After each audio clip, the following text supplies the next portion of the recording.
baik Ibu. Ada yang bisa dibantu? Iya, gini Ibu. Kebetulan kan saya punya anak kecil, sekarang usianya udah 6 bulan. Nah, saya baru dapat haid bulan-bulan ini. Nah, untuk suaminya tuh saya bingung kan. Apa namanya, saya mau pakai KB apa? Karena sebelumnya saya menyusui. Katanya kan kalau menyusui itu bisa termasuk KB alami ya Bu ya. Iya. Nah, tapi untuk KB ini saya masih bingung. Karena Bingung sudah ya? halangan, iya, sudah mulai halangan gitu. Gitu. Ini saya ada lembar balik yang fungsinya ini buat membantu ibu mengambil keputusan mau pakai KB apa. Iya, baik Bu. Mau saya jelaskan? Boleh Ibu dijelaskan? Nah, jelasinnya.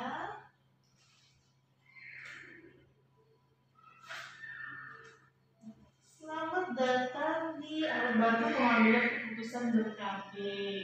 Di sini ada nanti informasi tentang KB apa yang mau dipakai, terus nanti keluhannya gimana, terus apakah ibu nanti cocok atau enggak pakai KB itu ya. Iya. Di sini sudah dipertimbangkan belum mau pakai KB apa yang ada dalam pikiran ibu? Saya itu baru tanya-tanya dari teman, katanya ada KB film, cuman saya itu takutnya saya lupa Ibu. Iya. Ya kan berarti bisa lupa gitu ya, kalau lupa bingung lagi mau gimana kan wajibnya dia lebih dari apa kira-kira yang cocok? Ya saya tanya praktis aja dengan saya. Ya. Yang nggak bikin saya harus setiap hari mengingat untuk minum KB.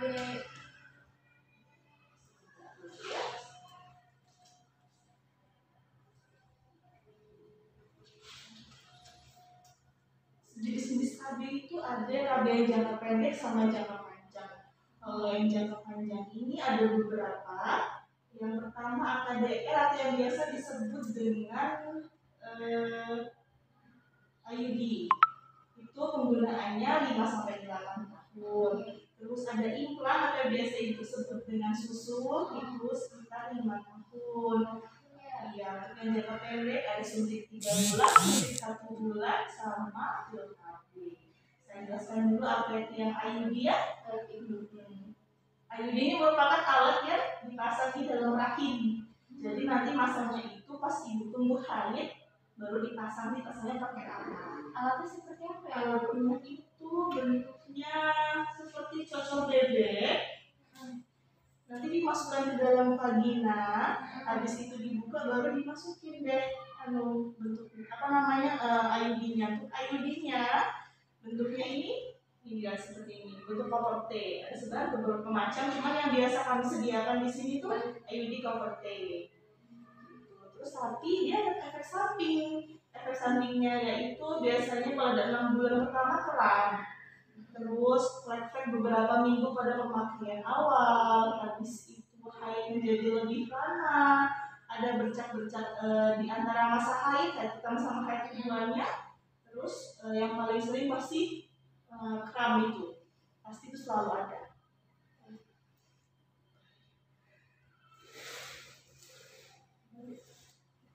Nah, setelah itu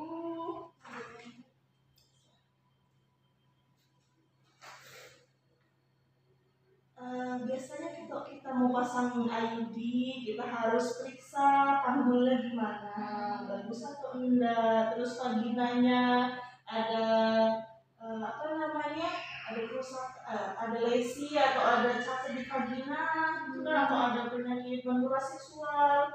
Nah, baru kita bisa lakukan pemasangan IUD jika memang pada pemeriksaan bagian luar itu bagus ya. Terus bisa dipasang saat pada siklus haid, pas ibu haid.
Aku tugas itu kalau di grup ini tugas kelompok semua gitu.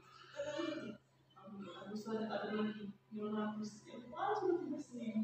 Oh yang itu bukan juga yang kerjain. Kan beban kayak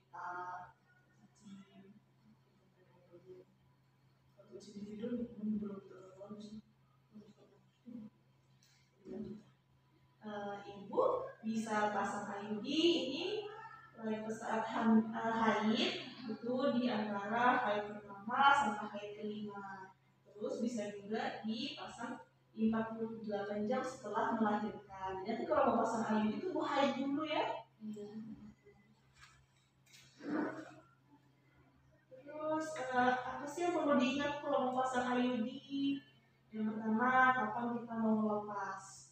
Lepasnya kapan? Kalau memang ibu tuh sebelum 5 tahun udah pengen punya anak boleh dilepas. Terus kalau saat haid ternyata kita merasa kram, terus itu bisa kembali untuk kontrol IUD-nya di 3-6 minggu pada pemakaian.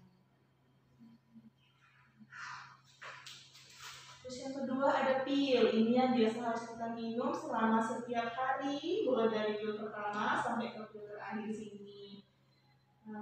Untuk efektivitasnya itu lumayan tinggi, terus untuk aman untuk semua ibu, membantu mengurangi perdarahan dan kram saat menstruasi. Setelah itu biasanya sih efek sampingnya juga tidak terlalu banyak, tapi tidak memberikan perlindungan terhadap HIV. Yang nggak boleh pakai pil, ibu-ibu yang di atas 35 tahun, bukan darah tinggi, baru 3 minggu setelah melahirkan, menyusui kurang dari 6 bulan, tapi karena ibu sudah 6 bulan jadi bisa pakai pil. Ada kemungkinan hamil sama masalah kesehatan seperti ada penyakit menular atau mungkin ada masalah di kandungan. Terus efek sampingnya yang biasanya itu pasti ada mual-muntah, flek-flek, sakit kepala, nyeri payudara, sama berat badan. Kadang ada yang naik, ada juga yang turun. Cara pakai pil itu isi satu paketnya ada 28. Jadi diminum mulai dari tanggal 1. Di sini kita tinggal mengikuti alurnya sampai di pil yang terakhir. Ini pil yang warna merah ini biasanya pil kosong lah. Biasanya kalau ibu minum yang pil merah ini pasti hamil.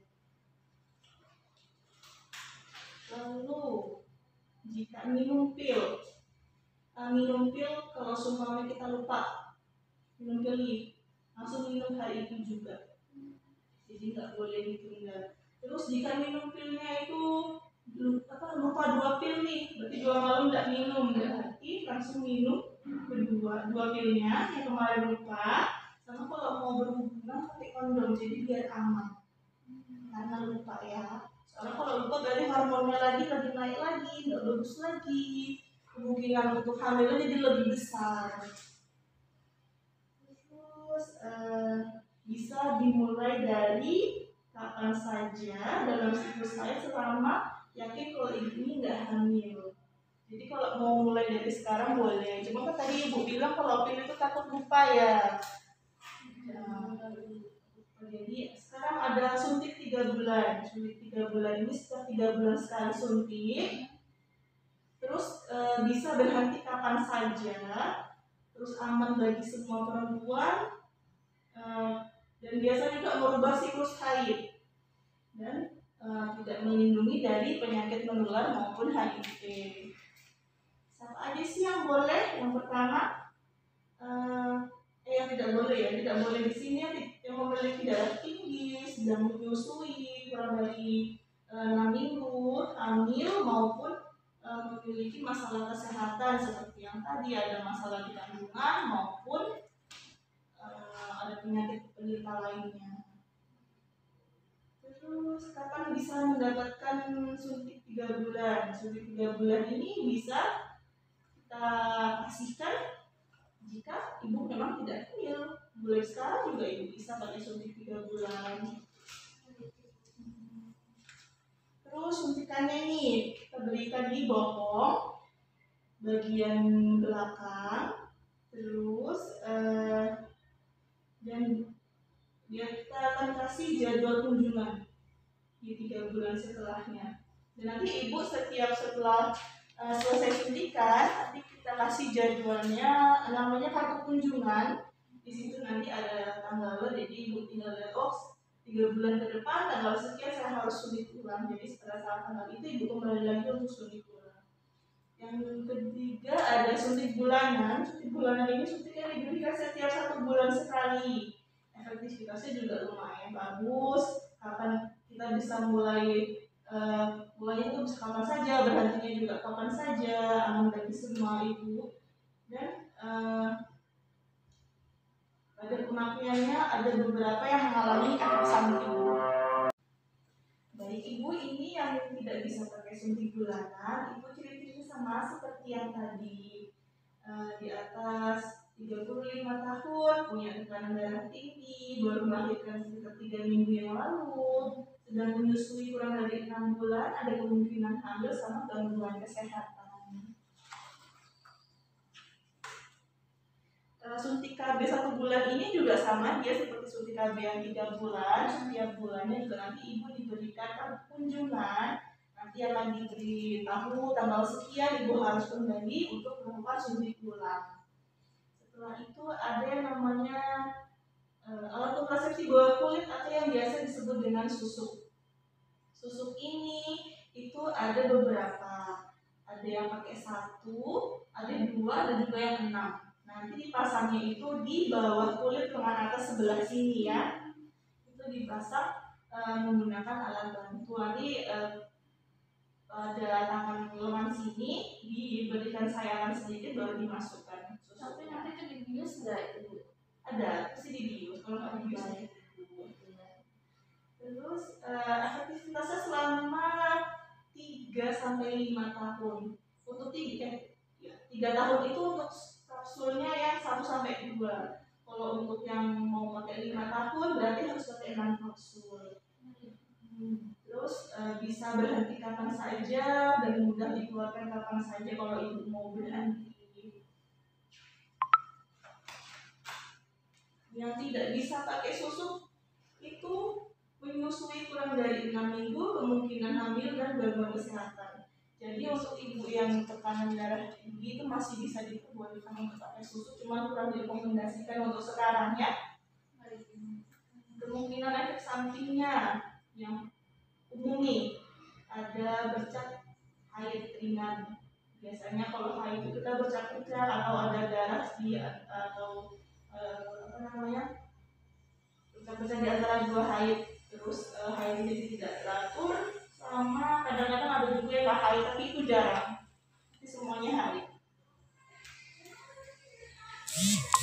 Pemasangannya sekitar 5-10 menit. Terus nanti kalau mau cabut itu sekitar 15 menit karena harus dicari dulu di mana letak susuknya. Kadang ada yang berubah, ada juga yang tidak. Terus nanti diberikan suntikan untuk mengurangi rasa sakit. Dipasang di galengan bagian dalam dan harus dilepas setelah 3 atau 5 tahun tergantung jumlah kapsulnya ibu mau dipasang berapa. Terus ada hal yang perlu diingat kalau ibu mau pakai nadi susuk. Yang pertama mungkin kalau saat ibu merasa sakit kepala berat, terus haidnya lebih lama, lebih banyak, ada kuning pada bagian kulit atau mata, terus kemungkinan hamil, adanya nyeri pada saat pada di area yang dilakukan pemasangan tangannya nyeri terus mengalami gangguan kesehatan. Jadi jika ibu mengalami salah satu dari beberapa ini, langsung bisa langsung ke tenaga kesehatan untuk melakukan konseling atau mungkin jika tidak cukup bisa dilepas. Terus ini ada kontrasepsi pria, ini butuh bapaknya kalau memang bapaknya mau pakai KB.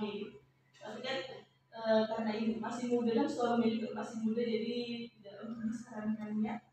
Namanya vasektomi, itu bagian pasarnya yang dipotong. Terus untuk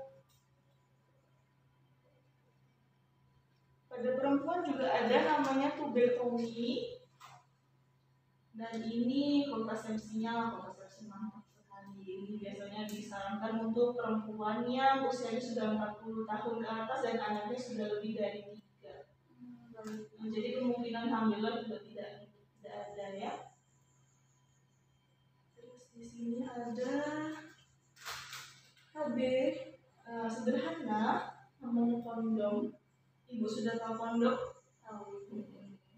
Yang biasa kita pakai setiap mau berhubungan jika belum menggunakan KB ya. Dari KB yang saya jelaskan di sini ada yang ingin ditanya atau sudah tahu nih mau pakai KB apa? Udah nggak ada yang pengen ditanya dan saya berencana untuk suntik KB 3 bulan. Berencana suntik KB 3 bulan ya. Oleh itu maunya mau mulai hari ini atau dimulai dari kapan? Boleh hari ini. Boleh hari ini. Kalau mau hari ini